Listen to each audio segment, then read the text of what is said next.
Greetings, everybody. Okay, y'all want to hear a little story?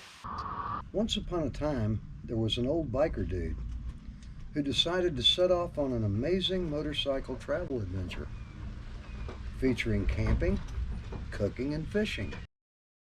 I'm an old biker dude, man.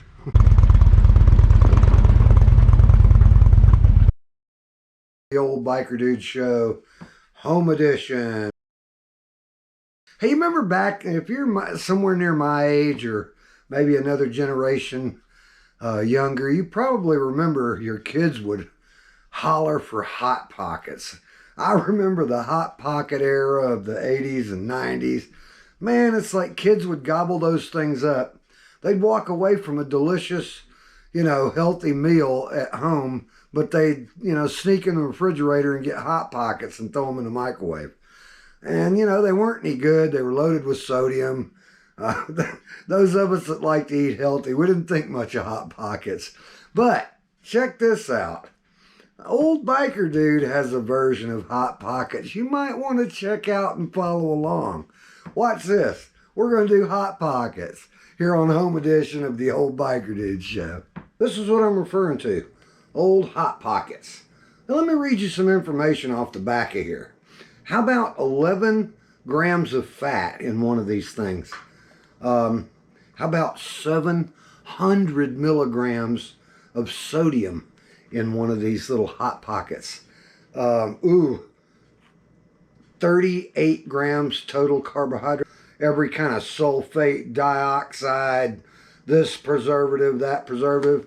These things aren't healthy. Wait till you see our version of a Hot Pocket here on the Old Biker Dude Show.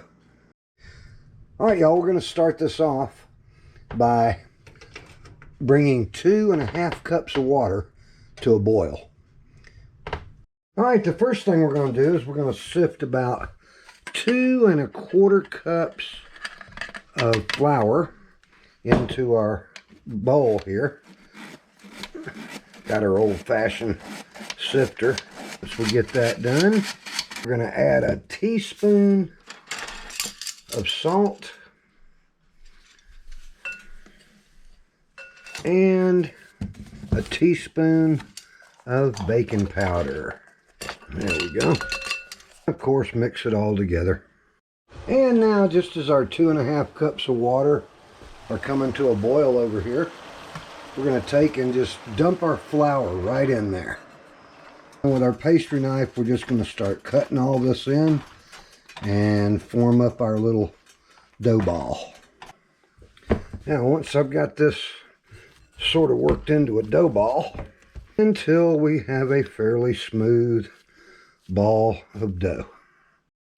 And once we've got that, we're just going to take and put us a little bit of this plastic film over the top.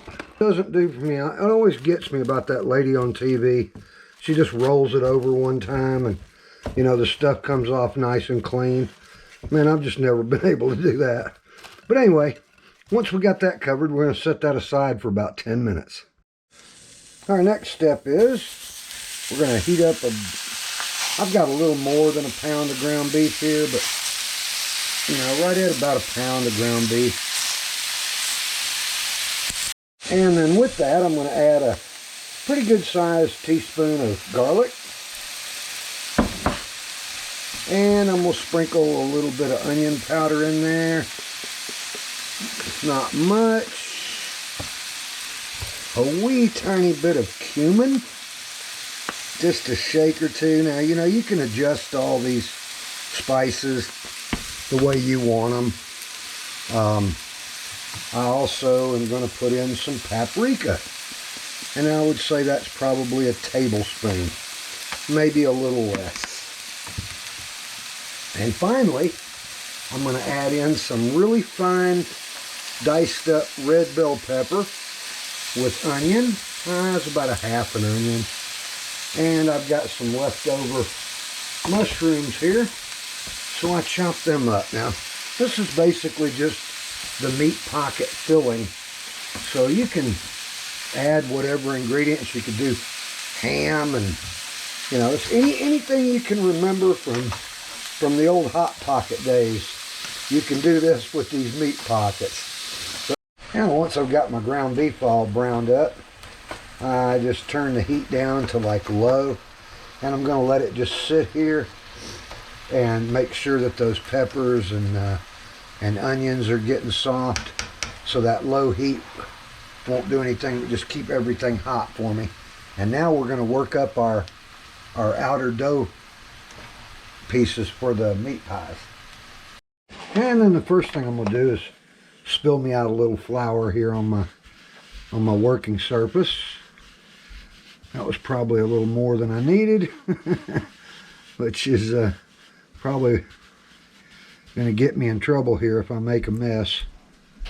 And then of course you remember our dough ball. Well, it's still warm, and what we're going to do with this is just kind of work it a little bit to where it gains a sort of sticky texture. Don't want to overwork it, but just get it where we can assure that it's nice and solid. And I'm going to cut it in half.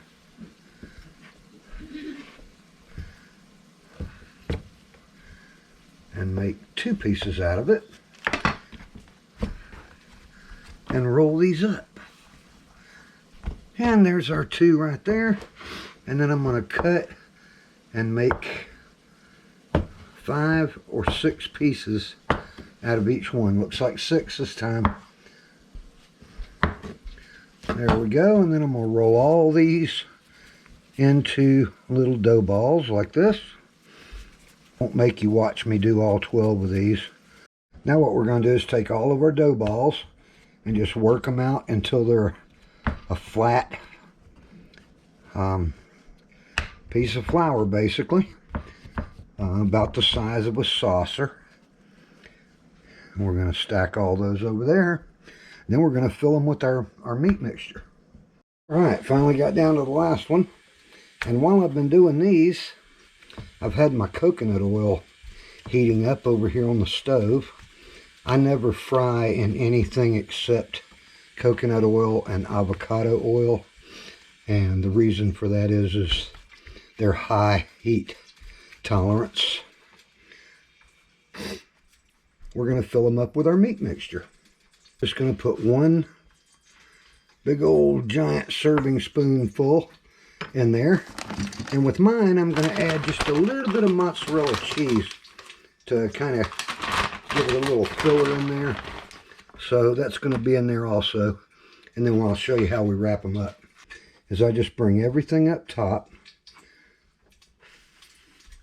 and kind of piece it together like this. Bring this up over the top. And then each end, you just want to kind of pinch it together like you're doing an old-fashioned country pie or something. And then turn it over and press them down like this. What you don't want is for your meat and your filler to penetrate the outside. We're going to put that right straight into our oil. Right here on the stove. And then we're going to fry those until they're golden brown on each side. The cooking part usually takes about 5 minutes to work their way around. You can usually tell when they're getting done on each side. They'll have sort of a golden brown to them, like that one right there did. And of course they're different sizes, so you just got to kind of go as you go. Like I said, I just work them around in a circle, and then that way I'm always making one. You could go ahead and make them all up, but I don't know, this works just as good. So I make another one while those are cooking, and I'll just work it in and take one out. And what I do is I just keep cooking them in a circle. They start right here, and I just cook their way around. I flip them while they're over here in this position, and I bring them back around to here. And once they've gotten back around the circle, I work them over here into my little drying dish. Okay, we got the last of our 12 in there frying up. So pretty soon we should have a batch of old biker dude versions of Hot Pockets. Okay folks, here's a finished product. And we're going to just cut it right there in the middle. And we'll show you the inside. That looks really good.